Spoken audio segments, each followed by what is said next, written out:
శ్రీరామ. నా పేరు సర్వాణి. నేను సోమనాథ జ్యోతిర్లింగం కథ చెప్పబోతున్నాను.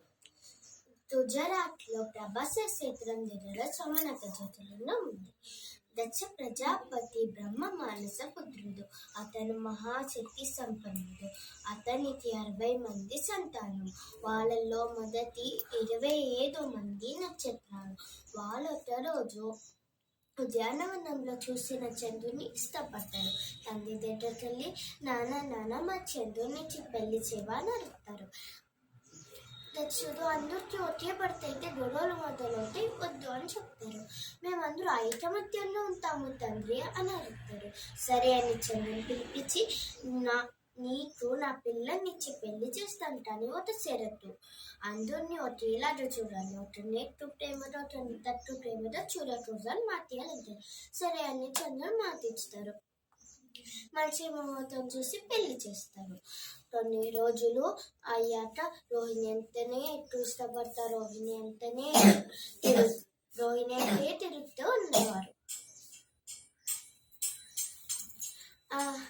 అప్పుడు వేరే వాళ్ళందరూ వెళ్ళిన వాళ్ళందరూ ఏడుస్తా తండ్రి దగ్గరికి వెళ్ళి నాన్న రోహిణి అంతే తిరుగుతున్న చంద్రుడు మమ్మల్ని అసలు పట్టించుకోవట్లేదు అని చెప్తారు. అప్పుడు చంద్రుని పిలిపించి నేనేం చెప్పాను, నువ్వేం చేస్తున్నావు, నేను చెప్పిన అందరినీ సమానంగా చూడాలని చెప్తారు. ఇది మొదటి కాబట్టి శ్రమిస్తున్నాను అని చెప్తారు. మళ్ళీ రోహిణి తిరుగుతున్నవారు.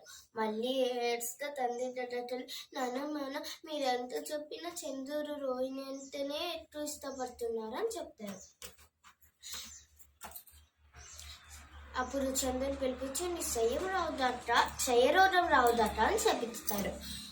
పంటలు పండట్లేదు, ఔషధి తయారట్లేదు, మునిలు ఋషులు దేవతలందరికీ సమస్యగా మారింది. దేవతలందరూ కలిసి బ్రహ్మదేవుడి దగ్గరికి వెళ్ళి బ్రహ్మదేవ దక్షుడు చంద్రుడికి ఇచ్చిన శాపం వల్ల మాకు సమస్యగా మారింది బ్రహ్మదేవ అని అంటారు. దీనికి ఒకే ఒక పరిష్కారం ఏంటంటే శివ పూజ.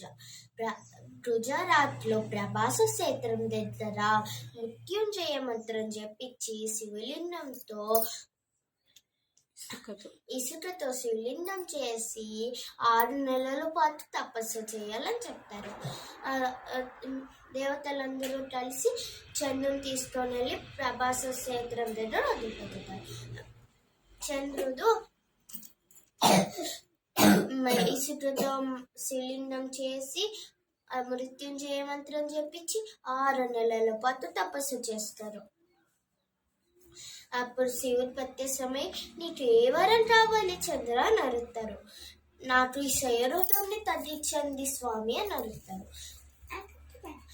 నేను దక్షుడిచ్చిన శాపంని పూర్తిగా తీయలేను కానీ 15 రోజులు పెరుగుతా, 15 రోజులు తగ్గుతా నీ కళలు ఉంటాయి అని చెప్తారు అని వరం ఇస్తారు. అప్పుడు దేవతలందరూ ప్రత్యక్షమై శివుడికి నమస్కరించి మీ జ్యోతిని లింగంలో పెట్టండి స్వామి అని అడుగుతారు. ఇది చంద్రుడు పూజించిన లింగం కాబట్టి ఇది సోమనాథ జ్యోతిర్లింగంలో వెలుస్తుంది. ఇక్కడ తుండం తయారు చేయండి, అది చంద్రతుండంలో పిలువబడుతుంది.